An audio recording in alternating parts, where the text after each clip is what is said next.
Time now to meet two more of the candidates bidding for the 5 vacant seats on the Legislative Council. The election's next Monday, of course. This morning, a former government communications executive, press and PR officer, political journalist Alistair Ramsay, and a retired tax and commercial consultant, Christine Wheeler.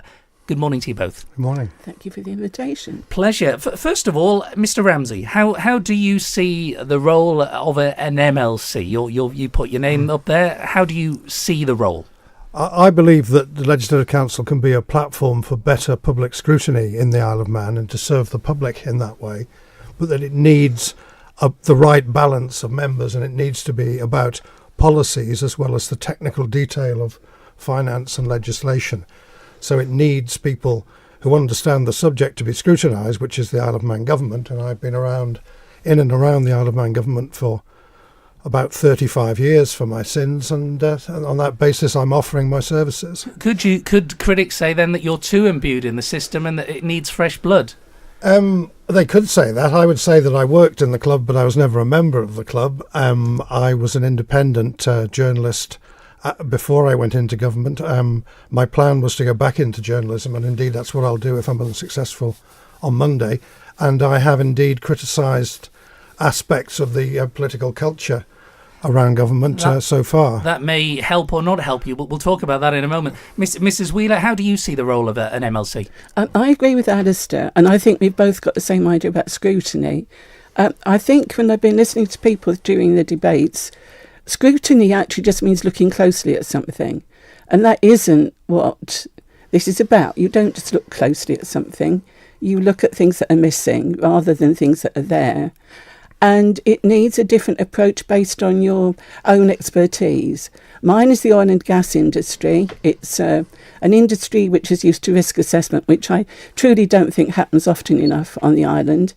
And I'm into scrutiny, not so much in the way that Alistair would do it with the policy making, but actually into things like contracts before they get signed, government contracts. And I have a real thing about monopolies on the island.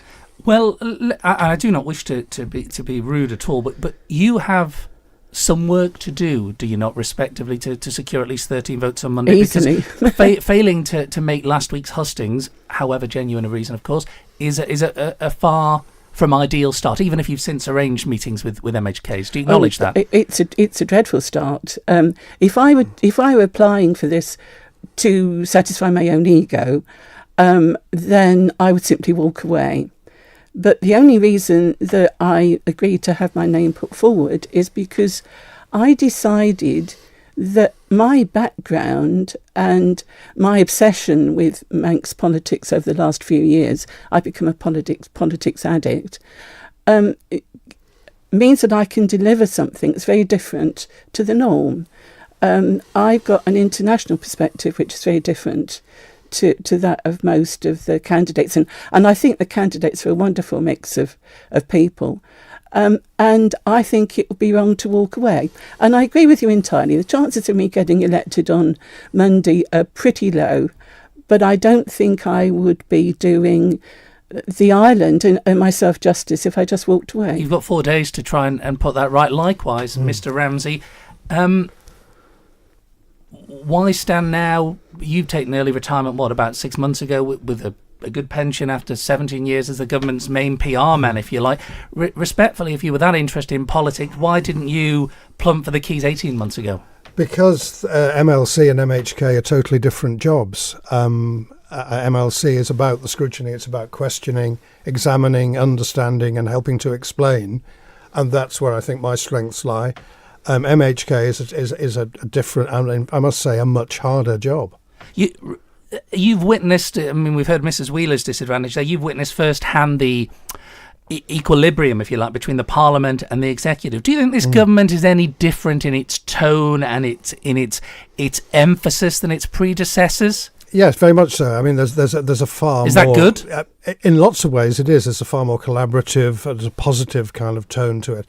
But the danger is when you have this all-inclusive approach is that there's then an element or a risk of groupthink. And I think you do need some members detached standing outside the tent rather than everybody crammed inside. You've said you've witnessed private meetings of Parliament by the executive, and you said that wouldn't happen anywhere else, really. But it's been happening for time immemorial in all jurisdictions, hasn't it? I don't think it's a common feature of other jurisdictions. I think it happens we don't here know about because of our scale.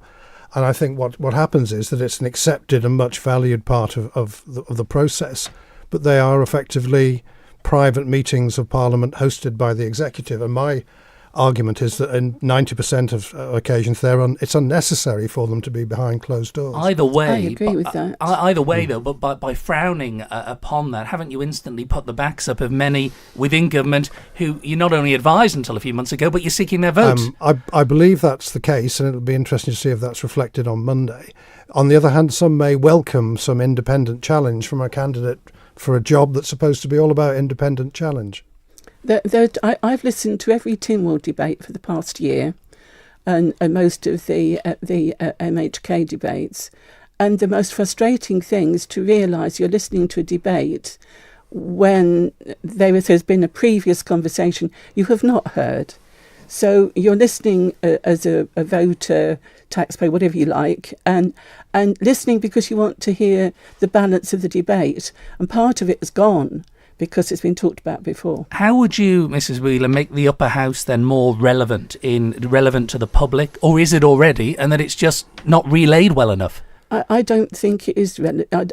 I don't think I really knew very little about the council, whereas I knew a lot about the House of Keys, and I think actually the role ought to be more one of an advisory role for the MHKs, for Tynwald. But I think it ought to actually be a voice because, frankly, I get fed up with people pillaring the government when there are an awful lot of people trying really hard to deliver the programme for government and various other things. And I think MLC should talk more in public. But bigger policy scrutiny, what interests you specifically? How could you help develop scrutiny? Well, for one thing, I don't think an MLC should walk in and try to change the world. That's not what it's there for. And with the abortion reform bill coming up, it's going to be an awful lot of work involved in that to start with. I think that it starts with talking to departmental ministers. And actually talk, as I say, I've got a thing about monopolies. I have done a security of supply review for the steam packet, for petroleum products, and been across the biggest of our supply issues. And it seems to me that there are things that can be changed. I think there should be a code of conduct for monopolies, but these things are talked about gradually, and weaknesses pointed out, I hope, and changed. So same question to you, Mr. Ramsay. How could you help develop scrutiny? I would like to contribute to the development of the scrutiny structure and system, and I would like to see a programme of work or a strand of work that focuses on the programme for government. Because at the moment we're relying on the authors of the programme for government to tell us how successful it is, and I think some kind of independent verification of that would be very helpful to the government and indeed the public. So I'd like to be involved in that. Would either of you, if successful, be willing to take on departmental roles? I, in principle, don't agree with departmental roles, but I've also heard that they're very valuable. And so if there was a role offered that where my expertise would be really valuable, then I'd take it. I wouldn't, because I see my own personal contribution, the way I can add value being on the scrutiny side, but I wouldn't say that no MLC should serve on a department. You know, any candidate who isn't sure about that when they're going to be offered a 40,000 salary plus and not taking on a departmental role, there's going to be criticism there because in terms of the limited work they may be doing. Is that fair? Can I just say that I think that what should happen is that the MLC's expertise shouldn't be used within one department. It should be used for projects that departments are taking on. So that I would be very willing to go and help with, for instance, major contracts. I've negotiated contracts of hundreds of millions of dollars. And so that's an expertise I have that as far as I'm concerned, is available to anybody that wants to use it. Alistair Ramsay? if you serve on a department, you get paid extra for that. So, I mean, the idea that you'd cost the taxpayer more just to look busy, I think, is a bit of a nonsense. You think there's enough to do, as there a member of the will be upper house without departmental? If they develop the scrutiny side and you get involved in the scrutiny roles, I mean, the pay and so on is under review anyway, and it needs to be reviewed as soon as possible. Just finally, to both of you, why should you be elected? Because I'm wonderful. Well, that's true, I'm sure. Yes.